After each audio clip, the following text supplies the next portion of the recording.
नमस्कार, आज की फाइट में आप सभी का स्वागत। मैं हूं आपके साथ हेमंत कुमार। आज का मुद्दा है नई टीम की तैयारी, नए चेहरों की बारी, क्योंकि बीजेपी के नवनिर्वाचित प्रदेशाध्यक्ष मदन राठौड़ अब जल्द ही अपनी नई टीम का ऐलान करेंगे।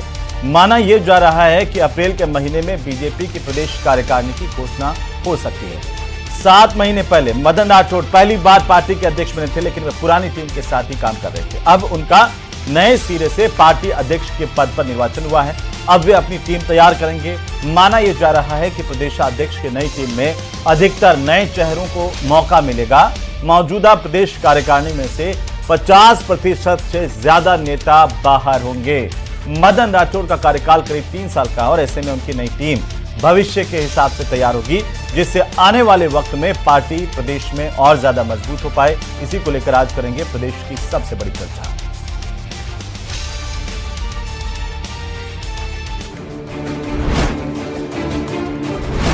बीजेपी प्रदेशाध्यक्ष मदन राठौड़ जल्द करेंगे अपनी टीम का ऐलान।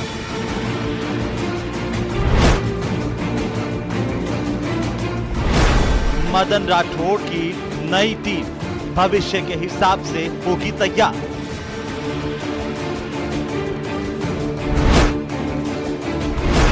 प्रदेशाध्यक्ष की नई टीम में अधिकतर नए चेहरे होने की संभावना।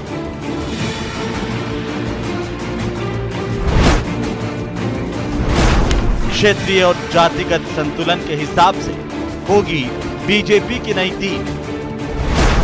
अप्रैल में बीजेपी की प्रदेश कार्यकारिणी की होगी घोषणा।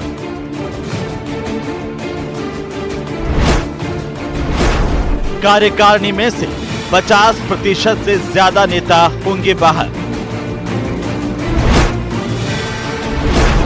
नई टीम की तैयारी, नए चेहरों की बारी।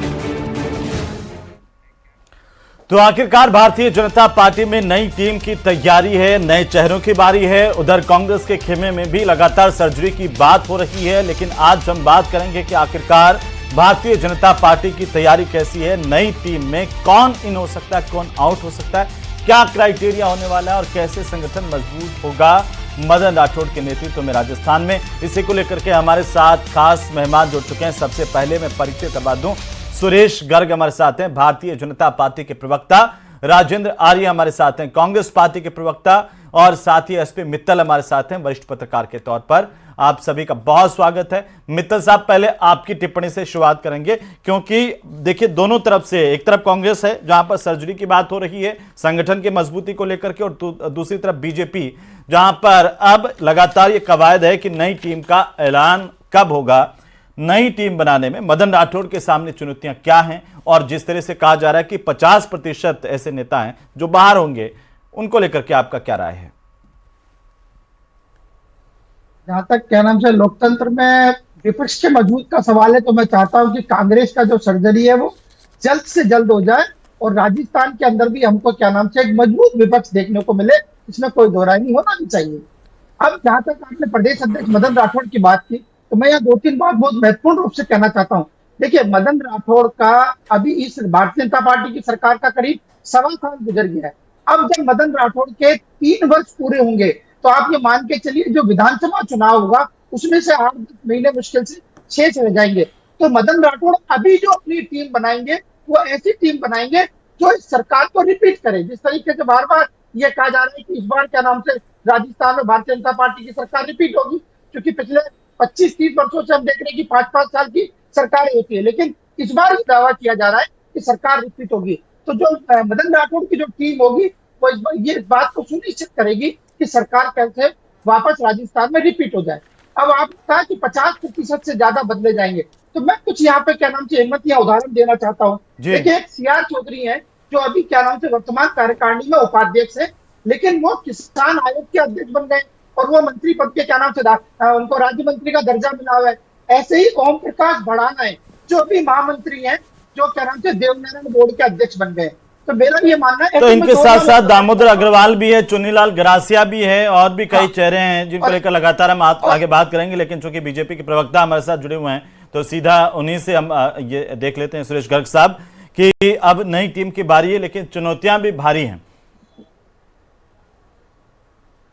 हेमंत भाई, भारतीय जनता पार्टी में कभी चुनौती रही नहीं। भारतीय जनता पार्टी का संगठन मजबूत है, आज विश्व की सबसे बड़ी पार्टी है और हमारा संगठन पर्व चल रहा है। अभी प्रदेश अध्यक्ष जी का चुनाव हो गया है और अब राष्ट्रीय अध्यक्ष जी का चुनाव होने वाला है और जो प्रदेश की टीम बननी है उसमें प्रदेश अध्यक्ष जी का विशेषाधिकार है, किसको बनाना किसको निभाना। सभी की सहमति से जो टीम बनेगी निश्चित रूप से बनेगी और वो अच्छी होगी। पूरे प्रदेश के अंदर से जो भी अच्छे लोग होंगे वो सब शामिल होंगे और अच्छी टीम होगी जो मिलजुल के काम करेगी। सरकार भी हमारी है और गर्ग साहब, पार्टी है, पार्टी और सरकार दोनों मिलकर अच्छा काम। कांग्रेस लगातार ये आरोप लगा रही है कि देखिए आपने मंडल अध्यक्षों की गाइडलाइन तय की थी, जिला अध्यक्षों की गाइडलाइन तय की थी, उसमें कितनी देरी हुई और क्या अभी भी आपने 100% मंडल और जिला अध्यक्षों की नियुक्ति कर दी, उनका चुनाव करवा दिया है? देखिए हेमंत भाई, हमारे जो संविधान जो है भारतीय जनता पार्टी का, उसमें लिखा हुआ है कि 50% से ज्यादा का चुनाव होना कंपलसरी है। तो हमने 50% से ज्यादा का चुनाव कर लिया है और उसी हिसाब से हमारे प्रदेश अध्यक्ष जी का चुनाव भी हो गया है।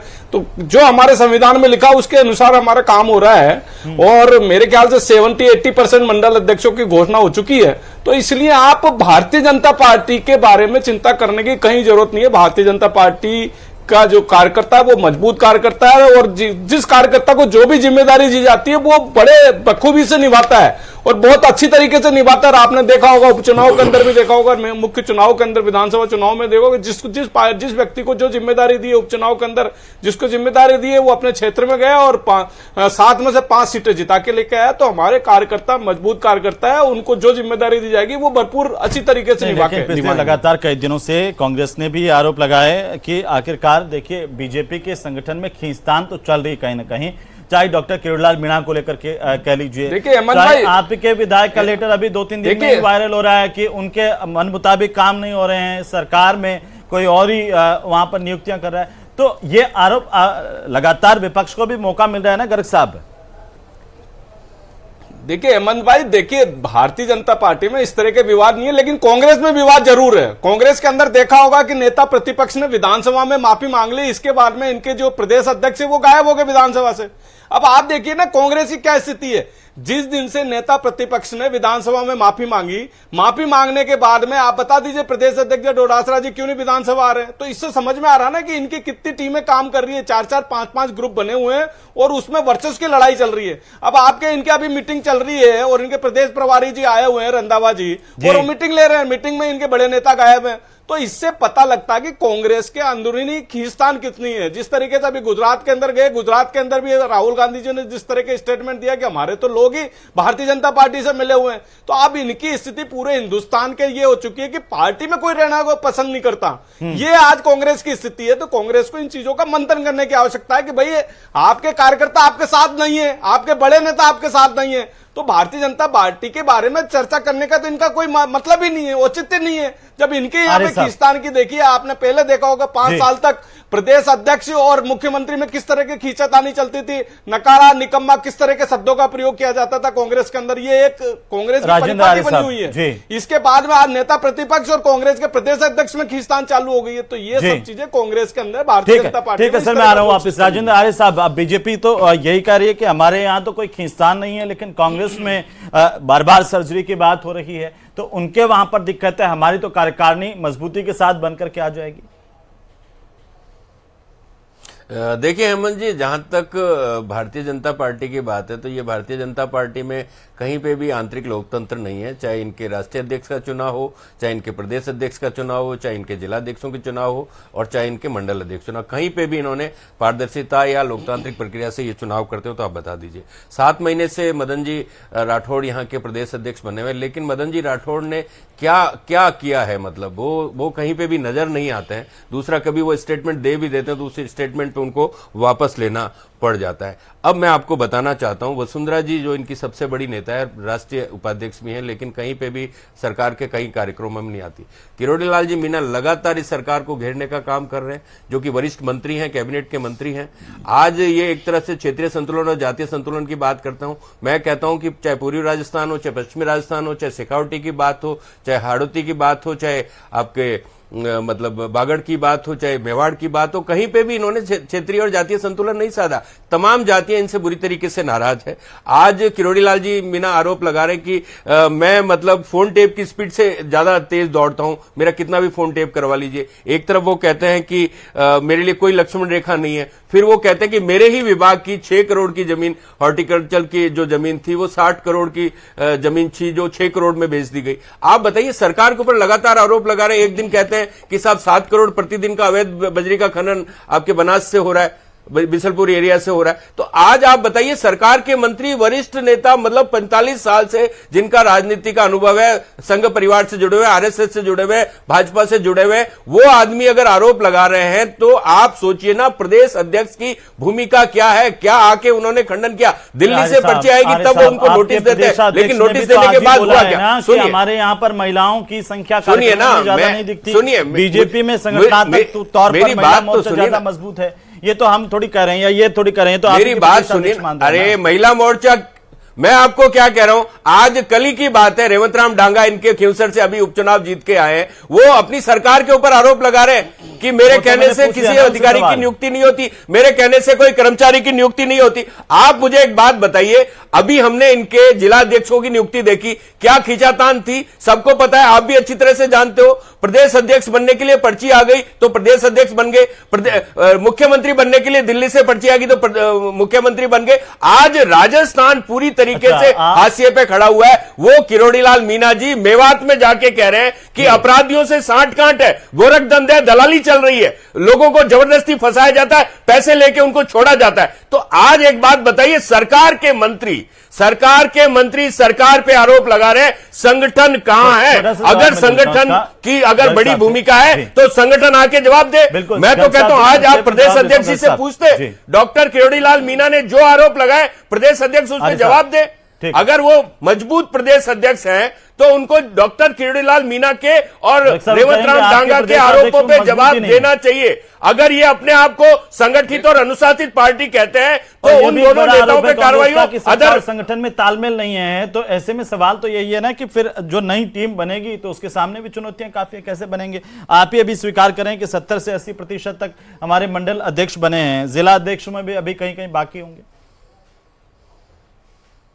देखिए हेमंत भाई, मुझे तो कांग्रेस के ऊपर हंसी आ रही है। पिछले 5 साल तक कांग्रेस की राजस्थान में सरकार थी, आपने देखा और पूरी जनता ने देखा है कि किस तरीके से प्रदेश अध्यक्ष को नकारा निकम्मा बोला गया। 15 महीने से आपकी सरकार है सुरेश जी, 15 महीने से आपकी सरकार है, आपके कैबिनेट मंत्री आरोप लगा रहे हैं 6 करोड़ 60 करोड़ की जमीन 6 करोड़ में बेच दी। जनता ने आप बताइए ना, उपचुनाव के अंदर मतलब जनता ने आपको नकारा है ना। कृषि मंत्री डायरेक्ट कह रहे हैं कि मेरे विभाग की 6 करोड़ 60 करोड़ की जमीन 6 करोड़ में बेच दी। दिल्ली के अंदर आपको 60 करोड़ की जमीन 6 करोड़ में बेच दी। हरियाणा के 7 करोड़ प्रतिदिन की बजरी का अवैध खनन हो रहा है, मंत्री आरोप लगा रहे हैं। मैं कहता हूं मंत्री तमाम तरीके का आरोप लगा रहे हैं, कह रहे हैं मेरा फोन टेप हो रहा है। अगर प्रदेश अध्यक्ष मजबूत है तो मंत्री को चुप कराए, नहीं तो वो माफी मांगे कि मैं संगठन को चलाने में फेल हूं। आप बताइए ना, दिल्ली में आपके जिला अध्यक्षों का चुनाव नहीं होता, आपके प्रदेश अध्यक्ष का चुनाव नहीं होता, आपके मंडल अध्यक्षों का चुनाव नहीं होता, आपके राष्ट्रीय अध्यक्षों का चुनाव नहीं होता। जनता बार बार नकार रही है, फिर भी इनके लिए आंतरिक लोकतंत्र है ही नहीं। आज आंतरिक लोकतंत्र सुरेश जी, आपके लोकतंत्र है ही नहीं,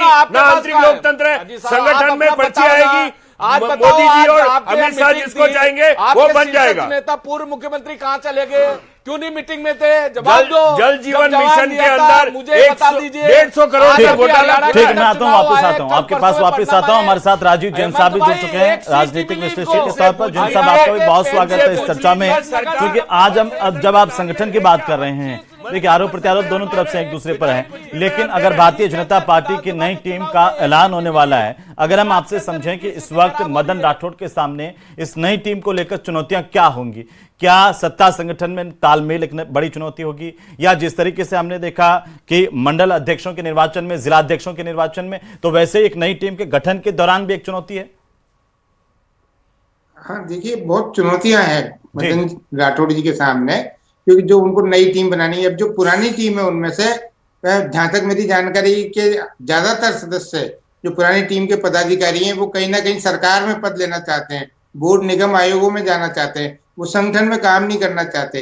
इसी तरीके से जो और लोग हैं जिनको लाना चाहिए, या वो भी सरकार में कहीं ना कहीं जो राजनीतिक पद होते हैं सरकार में, उनकी इच्छा रखते हैं वो कहीं ना कहीं। और ये कोई बुरी बात भी नहीं है, सत्ताधारी दल है तो उसके नेता उन पदों पे जाना चाहेंगे संगठन के बजाय।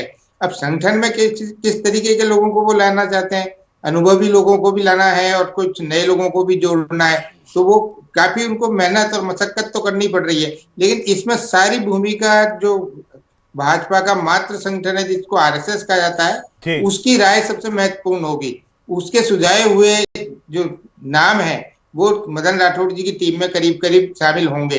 लेकिन जो सबसे बड़ी चुनौती, जो अभी मैं पूर्व में कह रहा था, कि जो मौजूदा पदाधिकारी हैं वो उसमें से 80% ये चाहते हैं कि अब उनको सरकार में काम करने का मौका मिले।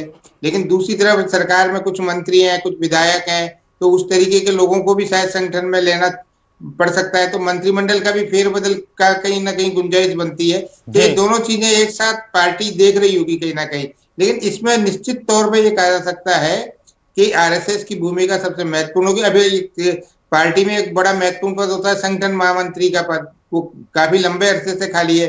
भाजपा की जो संगठन संरचना है उसमें संगठन महामंत्री सबसे महत्वपूर्ण पद होता है प्रदेश अध्यक्ष के बाद।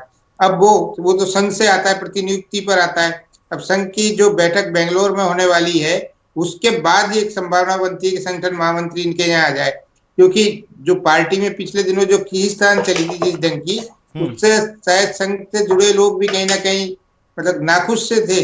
लेकिन इस बार अब ऐसा लगता है कि पूरी कमान संघ के हाथों में रही, तो मदन राठौड़ भी कह चुके हैं। मित्र साहब, छोटी सी टिप्पणी उस पर कि राजीव जैन साहब ने एक बहुत बड़ी बात कही है कि कुछ लोग जो 80% तक ऐसे लोग भी हैं संगठन में जो अब संगठन में काम नहीं करना चाहते, वो चाहते हैं कि राजनीतिक पद मिले। नहीं, बिल्कुल राजीव जैन साहब ने सही कहा है कि जो लोग अभी क्या नाम से मौजूदा पदाधिकारी हैं संगठन जो सरकार पद चाहेंगे, इसमें कोई दो राय नहीं। इसलिए क्या नाम से ये बात है कि नए चेहरे सामने आएंगे। लेकिन मैं कह रहा हूँ कि जो नए चेहरे आएंगे वो ऐसे चेहरे आएंगे जो इस सरकार को रिपीट कराने के क्या नाम से क्षमता रखती है। लेकिन ये बात भी सही है कि जिस तरीके से सरकार में अंतर विरोध है, वो भी क्या नाम से मदन राठौड़ के सामने चुनौती, हम इसको बराबर को चुनौती को हम अंतर विरोध है। हाँ, आप कह रहे हैं अंतर विरोध है अभी सरकार में अंतर विरोध है, इसमें कोई दो राय नहीं है। देखिए जिस तरीके से रेवत राम डांगा का पत्र सामने आया, जिस तरीके से क्या नाम से किरोड़ीलाल मीणा के बयान लगातार सामने आ रहे हैं, अभी तक उसमें कोई डिसीजन नहीं हुआ। अनुशासनहीनता पर उनको नोटिस दिया जा चुका है, उन्होंने उसका जवाब भी दे दिया है, उसके बाद भी अभी संगठन स्तर पर कोई निर्णय नहीं लिया गया है। तो अंतर विरोध तो है, इस बात को स्वीकार करना पड़ेगा। लेकिन फिर भी मेरा ये मानना है कि मदन राठौड़ पर ऐसा कोई दबाव नहीं होगा, या ऐसा कोई राजस्थान में भारतीय जनता पार्टी का नेता नहीं है जो ये कहे कि क्या नाम से दबाव डालकर उन पर कोई पदाधिकारियों को शामिल करवाया जा सके। लेकिन ये बात सही है कि इस बार क्या नाम से महिलाओं की भी संख्या इस संगठन में ज्यादा होगी। और एक राजीव जैन साहब ने जो सवाल उठाया उससे मैं भी सहमत हूँ कि संगठन महामंत्री का पद अभी तक भी क्या नाम से नहीं है। मुझे लगता है कि जब अभी नई कार्यकारिणी घोषित होगी उसमें संगठन महामंत्री का पद भी। ठीक है, गर्ग साहब से मैं जवाब लेता हूं। दो बातें बहुत महत्वपूर्ण है गर्ग साहब। एक तो यह कि सरकार और संगठन के बीच में तालमेल की भी कमी बता रहे हैं मित्तल साहब, जैसे कह रहे हैं, इशारा कर रहे हैं, राजीव जैन साहब ने भी वही इशारा किया। और दूसरा है कि संगठन महामंत्री का पद भी इसी उधेड़बुन के चलते कई दिनों से खाली है। सरकार और संगठन में भारतीय जनता पार्टी में कभी भी इस तरह का कोई वाद विवाद रहा नहीं है। हमारा तो बहुत अच्छा चल रहा है और उसका आपने परिणाम देखा होगा ना हेमंत भाई। अभी उपचुनाव हुए हैं, उपचुनाव के अंदर सरकार और संगठन दोनों ने बहुत अच्छा काम किया और जनता ने हमको परिणाम दिया। 7 में से 5 सीट जीत के आए। तो आज सत्ता और संगठन में इतना सामंजस्य है कि जनता हमसे खुश है। जनता के जो हमने संकल्प पत्र में हमारे वादे हैं उसको 55% पूरे कर दिए। जो बजट का है उसका 80% से ज्यादा अभी निकाय चुनाव के अंदर सामने आ जाएगा। सर कांग्रेस देखिए हेमंत भाई कांग्रेस का तो देखो वजूद धीरे धीरे खत्म होता जा रहा है। पूरे हिंदुस्तान से कांग्रेस शून्य पे जा रही है। अभी दिल्ली के परिणाम देखे, हरियाणा के परिणाम देखे, अभी नगर निगम के जिला परिषद को इनके चुनाव हुए हरियाणा के अंदर, एकमात्र सीट हरियाणा के अंदर नहीं आई है। नगर निगम चुनाव के अंदर, नगर परिषद के चुनाव और नगर पालिका के चुनाव पूरे हरियाणा के अंदर 0 पे हैं। इसी तरीके से दिल्ली के अंदर अभी विधानसभा के चुनाव हुए हैं, वो 0 पे से के 6 बार 0 पे आ रहे हैं। अच्छा गर्ग साहब, एक बात मैं समझना चाहता हूं आपसे कि जो मित्तल साहब ने कहा कि भाई जो कई ऐसे चेहरे हैं जिनको बाहर किया जाएगा, प्राथमिकता ये होगी कि ऐसे चेहरे इन होंगे संगठन में काम करने वाले जो सरकार को रिपीट करवा सकें। हम आपसे दरअसल ये जानना चाहते हैं कि क्या कोई क्राइटेरिया है कि संगठन में किन लोगों को लिया जाएगा, किन लोगों को बाहर किया जाएगा? देखिए, क्राइटेरिया जो है वो सेंट्रल से गाइडलाइंस आती है, उसके अकॉर्डिंग बनाया जाता है। और आज जो सेंट्रल से गाइडलाइंस है कि कितने उपाध्यक्ष बनाने, कितने महामंत्री बनाने, कितने मंत्री बनाने, उसी के अकॉर्डिंग यहाँ पे राजस्थान के अंदर बनाए जाएंगे। पूरे हिंदुस्तान का एक क्राइटेरिया बना हुआ है। बार-बार सवाल उठता है कि उसमें युवाओं की भूमिका बढ़ेगी कि नहीं बढ़ेगी, महिलाओं की भागीदारी आपके संगठन में बढ़ेगी कि नहीं बढ़ेगी, पदों को लेकर के या नहीं, उसमें SC ST की, उसके अंदर क्षेत्रीय बातों का ध्यान में रखा जाएगा, क्षेत्रीय समीकरणों का ध्यान में रखा जाएगा, जातिगत समीकरण क्या होंगे? निश्चित रूप से हर चीज का ध्यान रखा जाएगा। मैं कह रहा हूं कि सभी की सहमति से, जहां महिलाओं की भागीदारी, आज महिलाओं को 30% का हमने जिस तरीके से हमने कानून बनाया है, उस तरीके से राजस्थान में भी और पूरे हिंदुस्तान में भी महिलाओं का प्रतिनिधित्व मिलेगा। क्योंकि महिलाओं का हमारे पास भरपूर आशीर्वाद है, महिलाएं हमें भरपूर वोट दे रही है। चाहे किसी भी तरीके का चुनाव हो, कहीं पे भी किसी भी क्षेत्र का चुनाव हो, महिलाएं बढ़ चढ़ के भारतीय जनता पार्टी को वोट देती है। निश्चित रूप से महिलाओं का प्रतिनिधित्व जो जितना है उतना सब कुछ मिलेगा। भारतीय जनता पार्टी में हेमंत भाई न संगठन में न सत्ता में कहीं पे भी कुछ भी नहीं है। लेकिन मैं कांग्रेस से पूछना चाहता हूं कि कांग्रेस को क्या हो गया कि उनका अस्तित्व धीरे धीरे खत्म होता जा रहा है? क्यों नहीं नेता प्रतिपक्ष में माफी मांगने के बाद में प्रदेश अध्यक्ष विधानसभा क्यों नहीं जा रहे? क्या ये साबित हो रहा है कि नेता प्रतिपक्ष और प्रदेश अध्यक्ष के अंदर आपस में झगड़ा है, या क्या इनके 5-5, 6-6 गुट बने हुए हैं, उन गुटों में आपस में खींचतान चल रही है, वर्चस्व की लड़ाई चल रही है? तो ये कांग्रेस की स्थिति है, कांग्रेस की दयनीय स्थिति है। हम तो ये चाहते हैं कि कांग्रेस राजस्थान के विकास के मुद्दे उठाए, लेकिन कांग्रेस ने कभी राजस्थान के विकास के मुद्दे नहीं उठाते। वो उलूल जुलूल की बातें करना, गाली गलौज करना, इस तरह की भाषा का इस्तेमाल करना, लेकिन विकास की बात कभी कांग्रेस करती नहीं। साहब देखिए हेमंत जी, जहां तक खींचातान की बात है तो वसुंधरा जी का भी नाम आपको सबसे ऊपर लेना पड़ेगा, कालीचरण सराफ जी का लेना पड़ेगा, प्रताप सिंह सिंघवी का नाम लेना पड़ेगा, कालीचरण सराफ का नाम लेना पड़ेगा, सतीश पूनिया का नाम लेना पड़ेगा, राजेंद्र राठौड़ का नाम लेना पड़ेगा, अनिता बघेल का नाम लेना पड़ेगा, बाबा बालकनाथ का नाम लेना पड़ेगा, जिनको क्या कह के ये लेके आए थे। आज देखिए भ्रष्टाचार जल जीवन मिशन में 1.25 करोड़ का पाइप घोटाला सामने आया, उस पर जवाब नहीं देंगे। मंत्रियों से विधानसभा में जवाब देते नहीं बन रहा है। मंत्रियों को अपने विभाग की कुछ पता नहीं है, अधिकारी उनके काबू में नहीं है, और ये बात कर रहे हैं बड़ी बड़ी। 15 महीने में राजस्थान त्राहिमाम कर रहा है। राजस्थान के अंदर मंत्रियों को विधानसभा में जवाब देना नहीं आ रहा है। ये जो अधिकारियों पर उनका कोई नियंत्रण नहीं है। उसका जवाब आपका संगठन सर्जरी के जरिए दे पाएगा। विधायक उलझुल बयान दे रहे हैं, नफरत फैलाने का काम कर रहे हैं। विधायक इनके नफरत फैलाने का काम कर रहे हैं, उलझुल बयानबाजी कर रहे हैं, आपके यहीं पे अपनी सरकार पे आरोप लगा रहे हैं, नेता प्रतिपक्ष में क्या हो रहा है, सरकार पे आरोप लगा रहे हैं, फोन टेपिंग के आरोप लगा रहे हैं, भ्रष्टाचार के गंभीर आरोप लगा रहे हैं। 125 करोड़ का पाइप घोटाला खुला है। ठीक है जैन साहब देखिए, चूंकि बीजेपी ये दावा कर रही है कि भाई हम सारे समीकरण साधने की कोशिश करेंगे, चुनौतियां तो बहुत सारी जिनका जिक्र आपने भी किया, किन समीकरणों पर मुख्यतः फोकस हो सकता है संगठन में, चाहे वो जातिगत समीकरण हो या फिर ऐसे लोगों को एडजस्ट करना जो लगातार नाराज चलते आ रहे हैं? देखिए हेमंत, इसमें कई चीजें हैं। आने वाले समय में जो संगठन को एक सामना करना पड़ेगा स्थानीय निकाय पंचायत राज संस्थाओं के चुनावों के, तो उन चुनावों को दृष्टिगत रखते हुए तो क्षेत्रीय, जातीय और दूसरे समीकरण होते हैं जो राजनीतिक तौर पर चुनावी लिहाज से उनको भी साधना जरूरी होगा।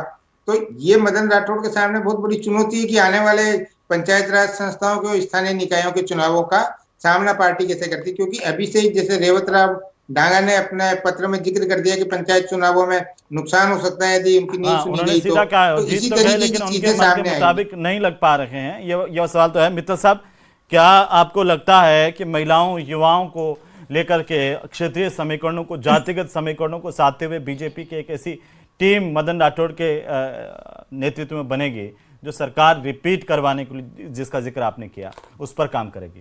देखिए देखिए अहमद, ये तो हर संगठन करता है कि जो क्या नाम से संभाग स्तर का प्रतिनिधित्व आ जाए, महिलाओं का प्रतिनिधित्व आ जाए। जब क्या नाम से अगले विधानसभा लोकसभा चुनाव के अंदर हम 33% महिलाओं के क्या नाम से भागीदारी का कानून अब जब बन गया है, तो स्वाभाविक है कि संगठन में 33% महिलाओं की भागीदारी होगी, युवाओं की भी भागीदारी होगी, इसमें कोई दो राय नहीं है।